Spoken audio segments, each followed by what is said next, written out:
All my people are getting attacked. I'm so sorry. I wish I could do something, but I can't. I don't know what to do. The Trump 2.0 bully gang, led by none other than Mr. JD I go back on my word Vance, has done it again. They pushed someone too far.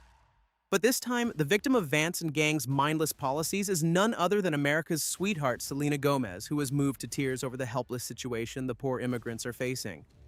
Repeatedly apologizing and sobbing, the pop star, whose smiles Americans have been fawning over since 2002, conveyed more sincerity about her desire to help the people than all of Vance's speeches since 2016. Have you ever stared at the American political landscape and thought, you know what this could use? A humanitarian pop star clashing ideologically with a man who's never once expressed genuine empathy. Then, congratulations, you've made it to the right video. And if you're enjoying this wildcard matchup between JD Hillbilly Hypocrisy, Vance, and Selena, literal angel who cries for immigrants. Gomez, make sure to subscribe, hit that like button, and comment your favorite JD Vance face. Personally, we like the one where he's gaping at a question that has too many big words. Things look like they're going in a weird direction. U.S. politics are beyond the point of no return now, considering that a simple entertainer whose audience comprises mostly preteens and one strange male singer has more concern for the country's residents than actual politicians. I really do think that they feel more of a sense of compassion for illegal aliens who have no right to be in this country than they do their fellow citizens, and that really has to change. And, you know, when Selena Gomez had her viral moment. But wait, it gets even weirder. Because what's a Fox News immigration interview without dragging Selena Gomez into it? Let's pause for a second. JD Vance, who looks like he gets his immigration policy briefings from message boards and deleted Lou Dobbs segments, thinks that the left is deranged. Ah, yes, the timeless argument. If you care about people outside your immediate circle, you're a traitor. In a baffling twist, Vance decided to take a jab at Selena Gomez's public outcry over the mistreatment of immigrant children. Come on, are Vance and his buddy interviewers seriously jealous of Selena's fame or something? This is what we in the biz call emotional whiplash. 1 second we're talking about policy, and the next we're blaming Selena Gomez, a woman best known for Wizards of Waverly Place and advocating mental health. Apparently Selena's compassion is sus because she didn't explicitly say, "I'm sad only when American children are harmed," because, you know, empathy is a zero-sum game. Let's be honest, this wasn't just about Selena. It was about JD Vance being allergic to nuance, as in his mind, empathy has to be rationed like toilet paper during a pandemic. I watched Selena Gomez, that viral video. Oh, my Lord. You know, That I'm was thinking, embarrassing. You'd think that the literal vice president of the proud country of the United States would have better sense than to pick on innocent celebrities, especially ones that have never once done anything to bring shame to the nation, unlike a particular cough, orange ball of bad tweets. But you'd be wrong. Vance's immaturity would give anyone whiplash. Like, you're watching an actual news channel, right? Not a low-budget movie about suspiciously muscular high school jocks. Rolling his eyes, our least favorite hillbilly had the nerve to call Selena embarrassing. Can we even call this a pot calling the kettle black situation? Because if Selena's embarrassing, then JD's downright a secondhand horror story. Gotta stop this craziness. President Trump and I are gonna do it. To be fair, there's no real point in trying to look for decency and common sense in a guy whose vocabulary, during legit press conferences and speeches, includes words like craziness.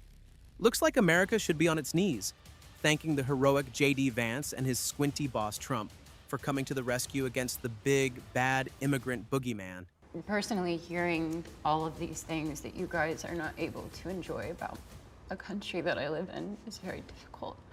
On the other hand, we have the endlessly kind Selena Gomez, who, despite being far away from political and administrative areas, has dedicated herself to the cause of immigrants. She would obviously have more to gain from being as neutral as her other star buddies, but she chose the tough route, bringing comfort to scared and exhausted teens with her empathy. Sure, someone might call her overdramatic, but Gomez is an artist, not a politician, and the last few clips have done a bang-up job of showing just who's more dramatic between the two. Our unfriendly neighborhood wolf-crying VP versus the eloquent and empathetic Gomez? You decide. while he was living here. I don't really care, Margaret. I don't want that person in my country, and I think most Americans agree with me. We owe him some credit, though. Credit for being so consistent in his hypocrisy. We see you, Vance. We see how you quickly switch gears when it comes to kindness and responsibility with all the subtlety of a clown car. It's understandable that most of the American public couldn't believe their ears, though. Did the vice president seriously say, "I don't really care," in an actual interview? Well, he sure did. J.D. Vance, America's second most confused Appalachian export after Mountain Dew Code Red, decided to foolishly show his true colors of being an uncaring liar on national television. I don't even think people realize that my family also has a background. My grandparents were immigrants. And to just think about the life that I've been given and how blessed I am. It's hard to search for the logic in Vance's insistence that the left is hysterical. Because even Gomez, who has been accused of using the immigration cause as a publicity stunt, has made it clear that she has real stakes in and genuine concern for the crisis. In this emotional video, Selena openly talks about her family's immigrant history and simply expresses the desire to see more kids like her, former self, find a good life in America, a country she calls home and loves. We really have to ask you, JD, is this the kind of immigrant you're pointing fingers at for harming America? We can even argue that Gomez has done more for the country in her Hollywood career than Vance has in all his years in the government, with his immigration stance could best be described as build a wall, then marry it. Places like the Daily Beast and the Washington Post and the Atlantic, the axis of protectors of the ruling class, have gone crazy. They hate him. They really hate him. And that's how you know he means it. And that's not all we know about Vance trash-talking upstanding American citizens. Remember when J.D. Vance floated the idea that childless Americans shouldn't have as much of a say in democracy? In fact, he went as far as to call such women childless cat ladies who are miserable.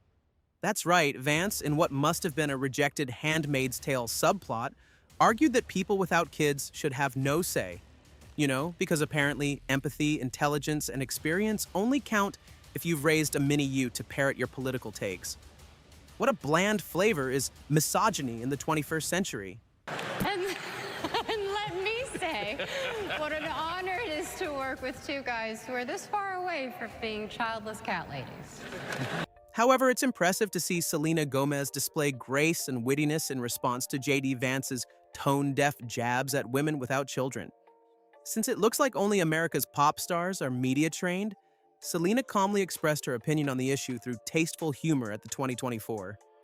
She repeated the childless cat ladies joke in a lighthearted way, as both a nod to her friend Taylor Swift's strong stance and as a reaction to the mindless nonsense of the country's makeshift hall monitor. So they want to make the rest of the country miserable too. And it's just a basic fact. You look at Kamala Harris, Pete Buttigieg, AOC, the entire future of the Democrats is controlled by people without children. Basically, according to JD, Selena Gomez, Oprah, and Jesus Christ, yeah, pretty sure he was childless too, are all unqualified to participate in America's grand democratic experiment because they're out to make everyone miserable. But Vance's logic really starts to set itself on fire when you realize he's not advocating for people who are raising children. He's advocating for people who have produced children. Apparently, pumping out a kid is more civic than voting in every election, paying your taxes, and not comparing immigrants to biological warfare.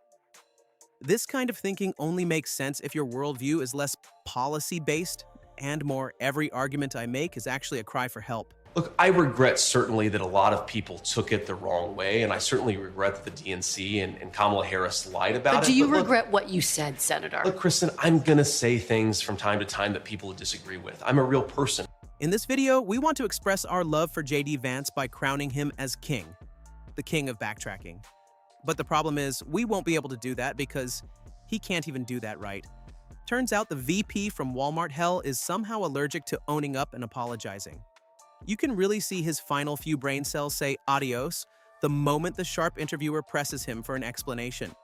Turns out lousy, evasive buzzwords don't work outside of Fox News. He immediately pretends to be the victim, doubling down on his cruel and dangerous statements by saying he's only human. Should we bring out the world's smallest violin or what?